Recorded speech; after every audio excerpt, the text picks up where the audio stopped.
Yeah, but he has a different Yeah, mentality because he's playing a different game. Cena is yeah. the last of a dying breed where uh, Jack Freedom, on the other hand, is a chicken. Buck, buck, buck, buck, buck, buck. Jack Freedom's a chicken. he's he's not a chicken. He's a big cock. He's a chlorinated cock. It's free range, grain fed. Yes, yes. Jack Freedom fails his fails his wellness test for having too much corn, For having too much gravy. too much gravy. Yeah, too many Too biscuits, much too many too gravy. biscuits and gravy. But like there's it's the art of ego. Mm. Controversial take. Here's your clip. CM Punk is shit. How the fuck did he ever get the fucking world title again? Mm. He's Well, he got it because Seth Rollins was injured. Like, who let's can be honest about this. but that Seth Rollins is another aneurysm of a fucking conversation. Look, Jonathan, I adore you. Okay, you look me in the eye and you tell me that CM Punk wouldn't have his head fucked in by Braun Breaker. I would Convince say me. there's a reasonable assertion that yes, that would happen. Convince me. Because there's not a fucking storyline on the planet where CM Punk isn't holding a sword or a fucking gun where I would believe that he can fight Braun Breaker. Mm. Fuck off. Yeah. And I fucking love CM Punk. I am a CM Punk guy. Mm. If the pipe bomb was a tape or a CD, I'd have had to buy a new. I would have worn it out from watching it that much. Yeah. I have the depth of love for that performance. So you're telling me CM Punk can fight Ron Breaker? You'd have a better chance convincing me actual chicken could fight Cody Rhodes at WrestleMania. Which is possible. We don't know. We may never find out. But it's just so like there has to be a moment. I saw the clip. The two tellings of the Batista John Cena over the Mm. top rope in the Royal Rumble, and both of them told a similar story. And Yeah. then Batista said, "Yeah, we went in the next day to Raw, and Vince was laughing, and he went, it was real. Mm. It was real. That manic, deplorable fucker of a human being. At least he knew that." Yeah. Triple H is so fucking far removed, and TKO are so far fucking removed from what could be is ensembled, cobbled together, and faceted as real. Yeah. Wrestling has to be real. Mm. And there's so much of what wrestlers do, the great ones, make it real. Yeah. Exactly. They're That's the difference. I think make it like real. I think the other trouble is that like a lot of these like there's two very different flavors of wrestler in WWE right now. There's the people who are used to being on the independents and getting a certain level of graft and implementing that level of reality to it. I'll use a great example here. Ludwig Kaiser obviously would have cut his teeth in Yep. WXW as Alex Dieter Jr. Would have been in Imperium along with Walter, and it's no surprise that like the two of them are implementing a reality onto their work at the moment. And what's fascinating is that their work are totally different to each other. Whereas Gunter is essentially in his purest form. Like he essentially is just like basically Walter with the weight loss. There's no real massive difference. He is the big kaiju that you must slay at the end of your quest. And that is what he's going to be. And then you have I was nearly calling him Alex Dieter. You have Ludwig Kaiser, who is who seems to be, by all accounts, really enjoying his work as El Grande Americano. Yep. But it feels real because there seems to be an actual level of buy-in to this. And it's more of a case of where like the rest like some wrestlers might take a gimmick like that and go, well, at least there'll be a payoff to this eventually. No, Whereas I don't get the impression there is. it's the ugh, I have to. I Yeah. have to be. I know. I need to be a grande americano. I don't want to be Yeah. me. But again, and look who Dingy he's flanked with. He's fuckers. flanked with Pete Dunne and Tyler Bate. Again, two people who are a bit intrinsic in Attack Pro, a promotion All timers. literally designed to take the piss. But they're Like all it's time. Like Pete's an all timer. yeah. One of, if not, the greatest wrestlers I have ever fucking seen on television. Mm, In that fucking UK fucking tournament. yeah. Anywhere he's been, he is just Mm. undeniable. And yeah, there is a subsect of American fans who want to go, oh, Butch, grand. But that's also that again, it's because like American wrestling still can't take on a diminutive like protagonist unless they're a luchador, But and that's the other problem as well, they could if everyone was rowing that way. which But they they're don't. not everyone's rowing that way. And that's where the likes of a Sheamus has carved out a fucking perfect career for himself. Because Mm, he goes with what is he boxes smarter. And you can fucking hmm tell. Pete Dunne's an all timer. I adore him. Love him to bits. One of Sarah's favourite wrestlers. I can't say anything bad about him. He Yeah, phoned in Butch. yeah, because it was He shit. phoned Yeah, but what if he didn't? What if he took it like Grande Americano, like Kaiser's doing? Yeah. What if he took that as an opportunity and Mm, you'd only know by fucking asking him and telling him, and maybe that was him giving it his full effort and it just didn't work. yeah, Where you have someone, it's there's three parts to it. yeah. Even yeah, I could argue four. There's the booker and creative. There's the wrestler. Mm, There's the crowd and the timing.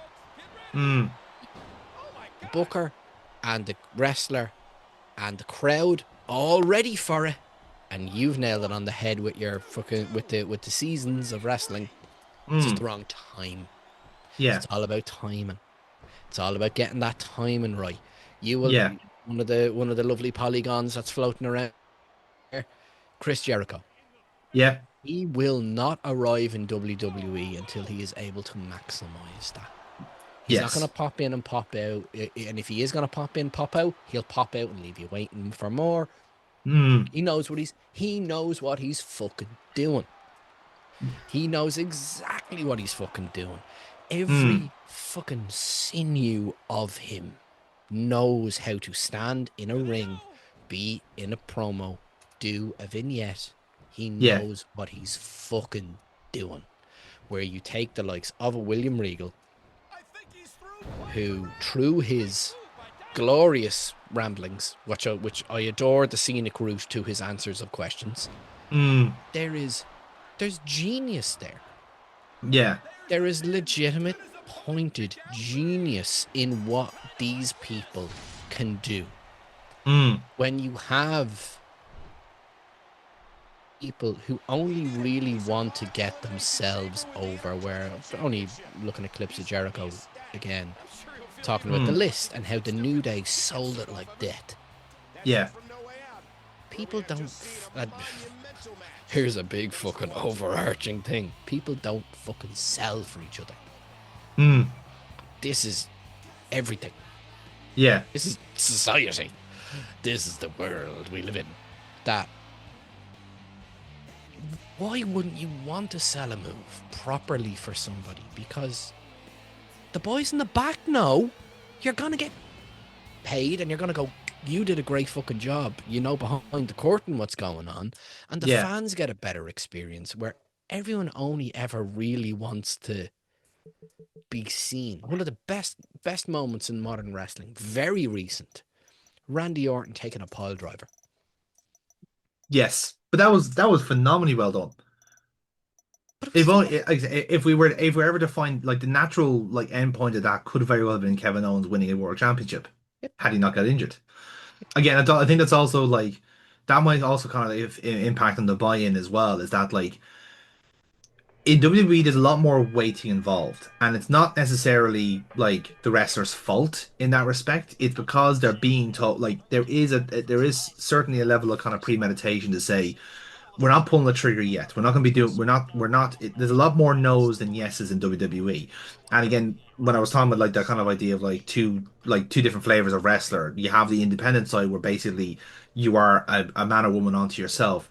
You decide where you go. You decide where to get booked, and ultimately if you have some level of kind of like, survival instinct, you're going to go with places that are going to like you and or who are going to maximize the way you look. Hence why, like some people would have gone, like, again, if I'm using Gunter, if I'm using Walter and Alexander Jr. as an example, WXW is where they made their name in the same way that like Progress would have their people, OTT had their people as well. Jordan Devlin is a fucking iconoclast in OTT, but in WWE he is that this catchment's like Dolph Ziggler. Yep. Not a bad thing at all. It just shows the man can fucking wrestle. He can work.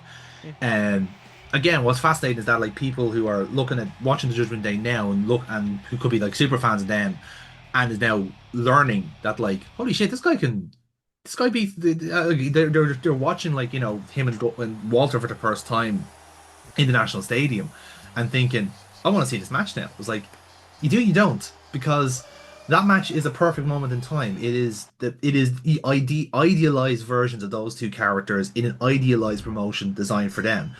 But if you when you put them in the WWE atmosphere, you're gonna have what WWE want as that match, not what those two lads want. And again, it's gonna be overly produced, it's gonna be overly characterized, overly written. When you're talking about like what's the kind of the biggest disconnect that WWE has right now at the moment, I go back to WWE Unreal, and it was always these scenes where there's a writer's room and it's a room of like fucking 15 people. It was like, what are these fuckers writing? Like, what are they actually writing? Again, this is no comparison whatso fucking ever, but I run a fucking wrestling RPG with like 4 or 5 storylines on the go and a couple of exhibition matches every week. It's not really that difficult. You just need to know your start point and your end point and let the wrestlers fill in the blanks. It really isn't that hard. An agent per rivalry to tell the lads what to tell the lads and ladies what you'd like to have in the match and let them figure it out themselves. You It's know, it's it I, it's I think a lot of very it has to do with the fact that like there is everyone has an agency, everyone has an agent, everyone has a producer, everyone has a writer, and the wrestlers don't either have the leeway to improvise or they're engineered not to. Like I have that issue with football at the moment where like the top level of football is obsessed with coaches and managing directors and directors of football and recruitment and transfers and signings and it's all very Americanized because that's what again mentioned about how much I hate NFL. NFL's all about fucking drafts and signings and coaches. Like the players don't fucking matter. They're just fucking automatons unless you're like someone like Peyton Manning or like Tom Brady and you're therefore a mutant because you're not following the you're an outlier in the stats.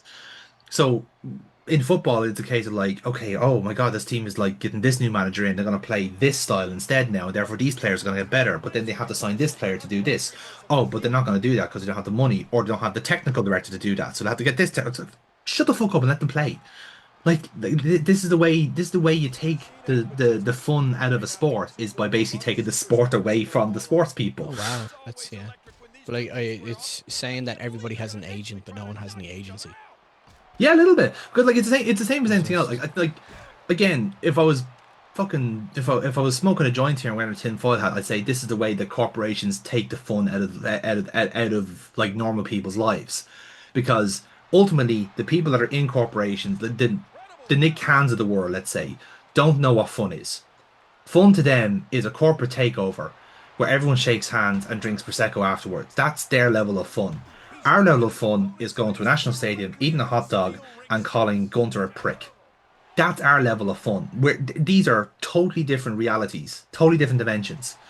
But the problem is that it's like the direction of travel in most sports is that the real winners, the actual autobiographers of all of this, are the people who drink prosecco and celebrate corporate takeovers because that's what sport is to them. It is that's their little victory. That's their little bit of pride in their work. but no one else gives a fuck. See it. You could You see know? it in Ted Lasso more so. Hmm. That you got to see all of that. I know it like it's sitcom, Yeah. and but you could see that there are different levels to every aspect. Take wrestling as an example, right? Even this Yeah. current visual we have here, right? Yeah. A stadium filled of service users. Mm-hmm. That's all really what we are. Ticket Yeah. buying service users. Everything to my mind is a product or a service. Yeah. And therein lies the rub of capitalism, where you place value on Mm. a service. Take a backpack. Yeah. How do you the simple question, how do you carry your lunch to work? Yeah. Look at that entire process of Mm-hmm. selecting your lunch, making your lunch, packing it, putting it into a bag, carrying it. How do you carry it? Where do you store it? Blah, blah, blah, blah. This Yeah. perfect summation of, actually, no, I'm just going to go buy it. Two different, that's two different lifestyles. Yeah. That could seem like an entire different universe. And this is literally what is happening in WWE. The want of a real fan experience for Yeah. pay. Whereas the second fan zone, or whatever the fuck shite Cody Rhodes was selling me the other day, Mm. come to WWE, give us your money, and you get to have a wrestling entrance experience. Mm. I'm like, I just want to watch the grabs, man. Yeah. Yeah. I just want to watch the grabs. I just want to yay boo. Like, That's my kind of direction of travel as well. Is like, again, like I kind of made a bit of a resolution for myself this year is to actually get back to like enjoying local sports and local wrestling. Like I'm endeavoring to go to Fight Factory like shows more often this year, and when OTT have some level of like intrigue or interest again, I might give them a go again. But that's another aspect of it that this is the way this is again this is happening with all sports. It's not just WWE that is central to this problem. Ironically enough, WWE actually got there before most sports, like they does tend to do. It's We're in a really weird world where wrestling gets to pop culture before pop culture does. In the sense where like this celebritization of sports was happening 5 years ago with the fucking guest like general managers of Raw. hmm, They got here before. They got up to this point beforehand. Like the over commercialization of WrestleManias has been happening since WrestleMania 1 with Mr. T. yeah. It happens. This is like they are well and truly ahead of the curve here. But the problem is now it's the snake eating its own tail. Is the fact that like, okay, we actually don't know what else to do here. Like, we're just going to keep doing the same things over and over again, and just okay, well, we've milked the working class now. Let's like, and middle class doesn't want to know us. They have different sports they like. So let's just like give packages to people and have like celebrities and all this sort of jargon around. It it doesn't really help matters. I Yeah, think the other kind of there's a great call for grassroots. yeah, There's yeah, a great, and is even so much so, I've removed myself from so many areas of discourse, whether it be yeah, Reddit or Facebook or Instagram. For me to enjoy something, I have to enjoy it. yeah, I have to enjoy it, and there's such. I mean, I'm fucking cutting off my nose to spite my face mm, to not to fucking peel back the fucking and tell you, don't listen to people talking about your hobby.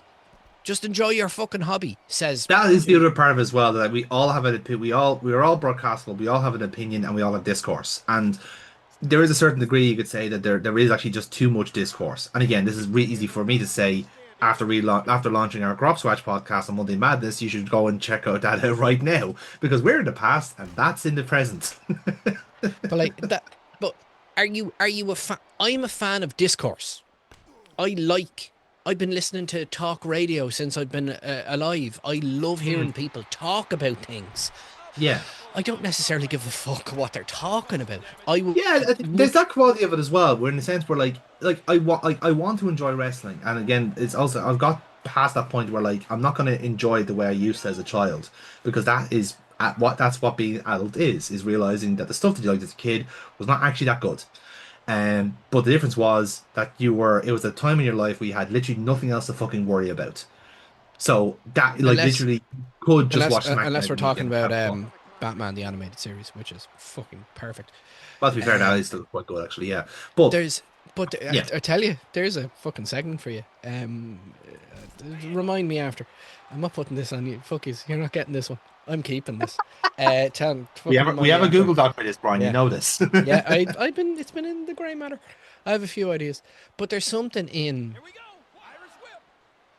I right.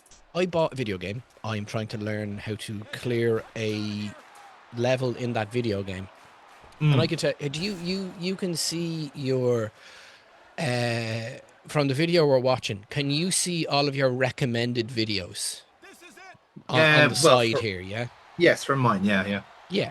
So I can see wrestling, Dungeons and Dragons, Mm, Let's Players, kind of Dungeons and Dragons, and here's an swords, comedy, video games, music. That's everything that I'm into. That's yeah. me. My watching habits are plain to fucking see what I like. And at least they're in those categories. I can go, oh, I can literally see my three suggested things right now Mm, are but the new Botchamania, Baldur, a live Dungeons and Dragons one shot game mm, recorded and played live with the cast of Baldur's Gate. yeah. Someone who has recorded them playing Curse of Strahd, which is a module in Dungeons and Dragons, and an Yeah. episode of the Game Grumps. Mm-hmm. They're my top four of what I can see. And that's what I'm into. And I know Mm. that's what I'm into. And if you actually look at your sidebar, you get an idea what the fuck you're about. And Yeah, how yeah. that actually, none of them, Mm. none of those things are the current WWE product. Yeah. But again, it's also like it's there's as is often the case, they're trying to target a median like wrestling fan that doesn't ultimately exist. It reminds me of Charlie Brooker, I think, when he was back doing Screen Wipe, and Screen Wipe was basically just like his like kind of like just him airing his grievances with television mostly. Like it was meant to be a kind of magazine show, but every now and then he'd go, "Do you know who I fucking hate?" It was basically kind of segments to that, where like. So he was talking about like a lot. He did a lot of these segments about like like why TV is shit nowadays and type of thing, and like there's a great segment about like he did a segment previously about like basically like here's what happens if you try and like pitch a pilot to a TV station, and one of the lines is and then the TV producer will then just smear shit all over the face of your idea and then put Cat Deely in front of it type of thing. But the sequel to that was he did like a follow up on that like a season or two later, and it's in the kind of like it's in the same kind of idea of like one of these kind of anonymous interviews where like the person is like blacked out and like has their voice modulated, and Charlie Brooker like basically Sigmund just goes like, "So you work in marketing?" And he goes, "Yes, that's right, I do." And he just punches him in the face 5 times. It's like, sorry, force of habit. It's like, I understand. And that's the Um, whole segment. It's just him just punching this guy from marketing in the face. I was shown a documentary on Bottomless. Mm, Never watched the lads. Was never really into them. I just skipped them on telly. sure. But seeing that entire process of their entire careers and how Mm, things diverted and how everything went in the end and the entire journey of it. But there was a core in all of it. We're just trying to be funny. yeah. That's it. That's all it was. I don't think WWE have a fucking clue what they're trying to do anymore. No, it's content for the sake of content. It's a And bloated whale carcass. yeah, Like, but where to fucking start? Because yeah. we haven't killed it for its oil. Like, No. it's